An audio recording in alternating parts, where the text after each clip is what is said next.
Griffith Park, home to some of the craziest paranormal activity stories and some of the wildest lore in Los Angeles. Today, we are going to investigate one of the more haunted places in the area, Table 29. So, the story goes that this all happened back on October 31st, Halloween night, 1976. I got this story from backpackverse.com, and we're just going to kind of give it a rundown to see what we're going up against today. So the story has it, 22-year-old musician Rand Garrett and 20-year-old aspiring actress Nancy Jeanson were childhood sweethearts. While making love at a picnic table... Oh, that's nasty. Making love at picnic table 29 at Griffith Park, they were inconceivably crushed by a nearby tree that fell on them. Their cremated remains were scattered on the table and its surroundings, laying to rest the lovers who died in each other's arms. I'm wondering, I think I read in a story somewhere else that they actually requested this. I don't know how that's possible unless they knew they were going to die there. It seems a little sketch if you ask me. Let's move on. To further immortalize the lovers, someone scribbled R.I.P. 1031, 1976, Rand and Nancy on the top of the picnic table. The green inscription on the table you see in the picture, which we'll see in a second. Despite the fact that their ashes have long since blown away many eerie events, or they sank into the soil. You don't know. Could have just sank into the ground.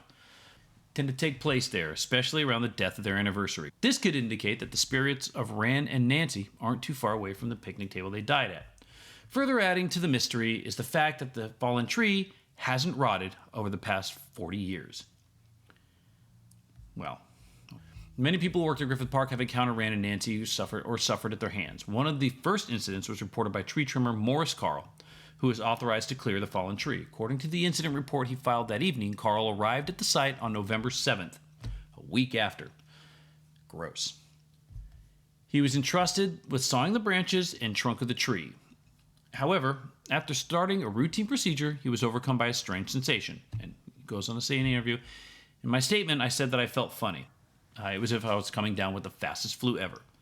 I tried to shake it off and get back to work, but each time I'd fire up the saw and get near the tree, I'd get real cold and I'd hear this weird moaning and crying. So I'd stop the saw and listen, and it would go away, which is why I think the moaning and crying was probably his saw and in his head."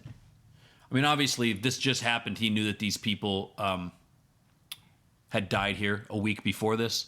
Their ashes probably weren't scattered there yet, unless they made really quick work of these poor kids.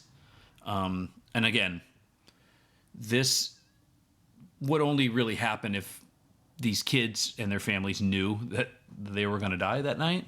I mean, and just had made plans to get this all taken care of. Okay, so it says, "Finally, I was freezing so bad I had to go back to the truck and get my coat. That's when the tree started shaking violently. The tree went crazy, not just lightly shaking, but bouncing up and down as if someone was picking it up and dropping it. The tree kept shaking the heavy power saw off the table continuously and only stopped moving when it succeeded. So the moaning started again, and Carl heard an insistent whisper in his ear, 'Leave us alone.' Carl tried escaping, but his engine wouldn't start. That's when the threat got real. Real. Next thing is this rubbing sound along the windshield and the letters being written across the fogged up glass. 'Next time you die.' They did let Carl off the hook. So what happened after this was, after this incident happened, I think he started getting weird vibes from the tree. He left. He went back. They asked him if he cut it down. He said, 'No, if you can do it, I'll give you $500. So agreeing to a $500 bet to cut the tree down after dark, Higgs was found the next morning flat on his back and not moving. Now the coroner listed his cause of death as a heart attack, but those who saw Higgs' corpse remarked that his hair had gone completely white. He wore a horrified, frozen expression. What did they? Is this the plot for The Ring? Police further revealed that Higgs' hands were injured and his fingernails were broken. Weird. And don't try doing it yourself if you're heading to Griffith Park. Many who did so before you were grabbed around the chest, given the same warning, and barely escaped with their lives. So we're probably not going to try to lift the table off the lift the tree off the table. But we're going to go investigate. So, with that being said, let's shoot this fiver, take a ride, and go on a hike.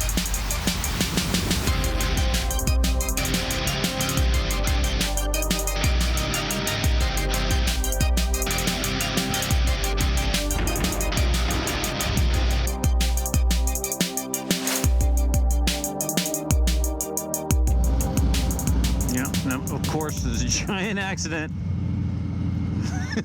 And of course, it's in the left lane. And of course, it's going to block off. It's during rush hour, and it's going to block off every lane on this freeway. Are you not getting over, dude? What are you doing? He'll wait till I get next to him, and then he'll try to get over. Watch. Yeah, see, she was getting ready to. She was getting ready to. I didn't realize how many people just drift all the way to the left side of this lane. I don't know if they're waiting for me to pass them or what, but if that's what they're, I mean, are they tailored to do that sort of thing? It's, jeez. Ow. A rock just hit me right in the knee. That's gonna leave a nice welt, maybe.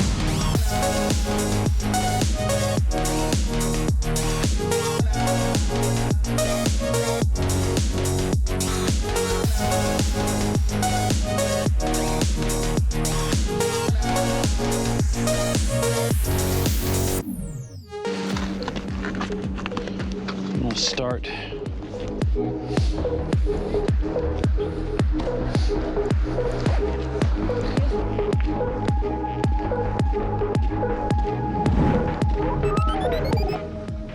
Alright, we're still next to the driving range. I'm probably gonna be burning up by the time I get up there. But we'll find out, huh? So I was told to take these steps. Now we're gonna go up these steps.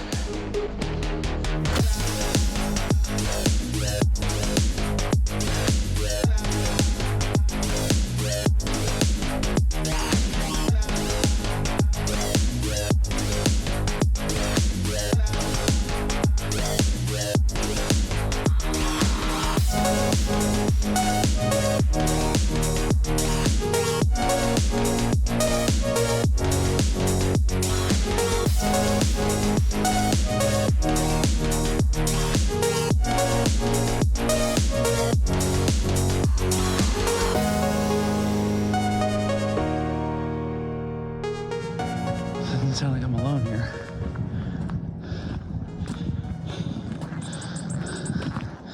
I hear other people talking. Or having an easier go at it than me.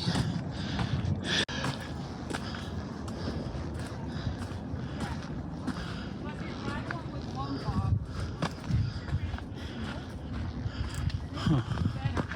Well, they beat me up here and I took the shortcut. What does that say about me? These are the garden, at least.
was one hell of a climb.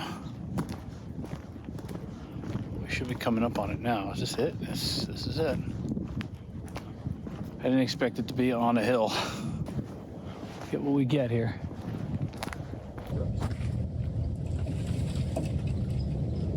So people obviously did die here. I don't know if the story is true about them asking to be cremated and having their ashes spread throughout the area, but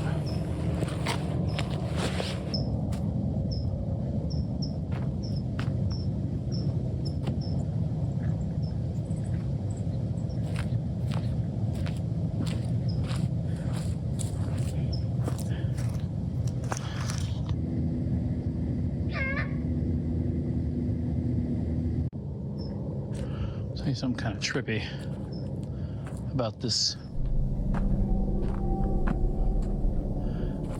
area. It's kind of grown in quite a bit, actually. But it's still here.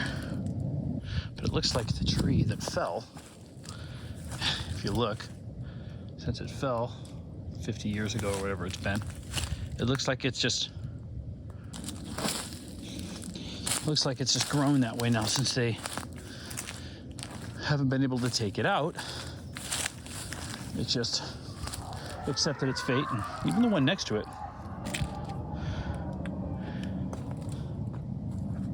Side 29, it's got its own water, its own hydrant.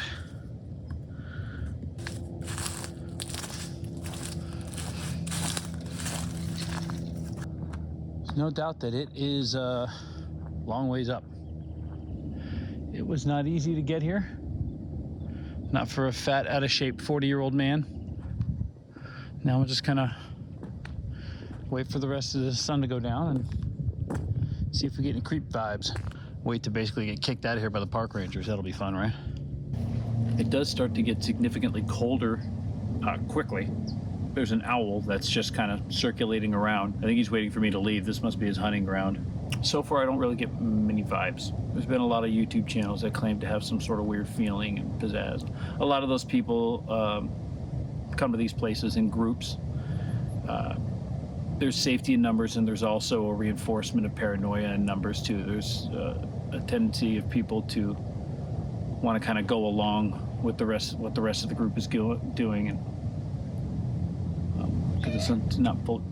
I know you're still there. Did you hear that? Did you hear that? Something there.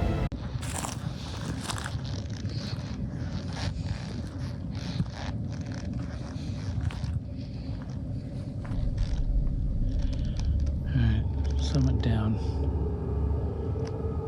Still not much here.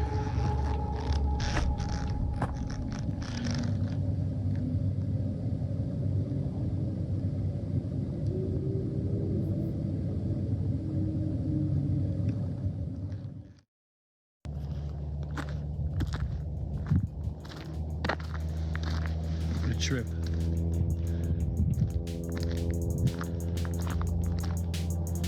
It's like a couple of dead trees.